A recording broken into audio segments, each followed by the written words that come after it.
بسم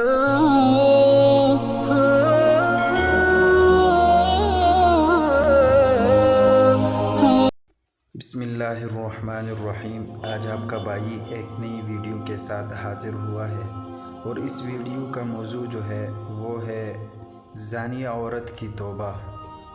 اس سے پہلے میں آپ کو چند باتیں بتاؤں کہ علماء فرماتے ہیں ہر گناہ سے توبہ کرنا ضروری ہے۔ اگر گناہ ایسا ہے کہ اس گناہ میں کسی دوسرے بندے کے ساتھ اس گناہ کا تعلق نہیں، تو اس کے لیے 3 شرطیں ہیں۔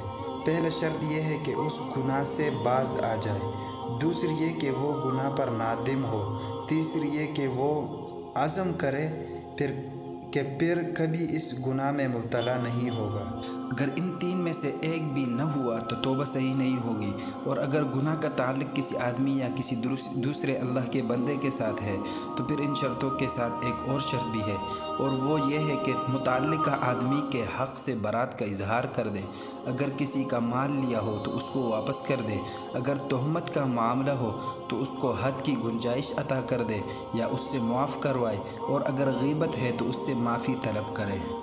اسی طرح قرآن مجید میں ارشاد خداوندی ہے، اے مومنو، سب خدا کے آگے توبہ کرو تاکہ تم فلاح پاؤ، تاکہ تم کامیاب ہو۔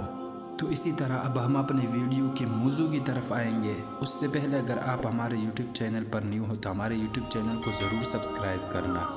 حضرت عمران بن حسین رضی اللہ تعالی عنہ بیان کرتے ہیں کہ جہینہ قبیلے کی ایک عورت جو زنا سے حاملہ ہو چکی تھی، رسول اللہ صلی اللہ علیہ وسلم کی خدمت میں حاضر ہوئی۔ کہنے لگی، یا رسول اللہ، مجھ پر حد لگائیے، مجھ سے جرم حد سرزد ہو چکا ہے۔ نبی علیہ السلام نے اس کی ولی کو بلایا اور کہا کہ اس عورت کے ساتھ احسان کرو، جب اس کی وضع حمل ہو جائے تو اس کو میرے پاس لانا۔ اس آدمی نے حضور صلی اللہ علیہ وسلم کی حکم کی تعمیل کرتے ہوئے اس عورت کی وضع حمل ہونے کے بعد حضور صلی اللہ علیہ وسلم کی خدمت میں حاضر کیا۔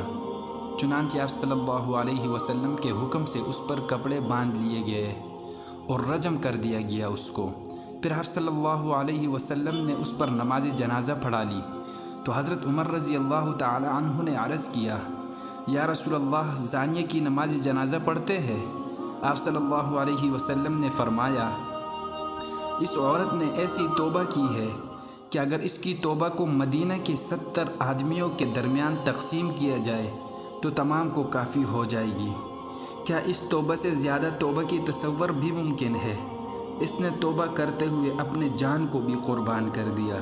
اسی طرح حضرت ابو ہریرہ رضی اللہ تعالی عنہ بیان کرتے ہیں کہ میں نے حضور صلی اللہ علیہ وسلم سے سنا، فرماتے تھے کہ میں دن میں 70 بار اپنے رب سے توبہ اور مغفرت کرتا ہوں، بلکہ 70 بار سے زیادہ اپنے رب سے توبہ اور مغفرت کرتا ہوں۔ تو اسی طرح اگر ہم سے کوئی گناہ ہو جائے، صغیرہ ہو یا کبیرہ، تو ان 3 یا 4 شرطوں کو سامنے رکھتے ہوئے اپنے رب سے توبہ کرنا چاہیے۔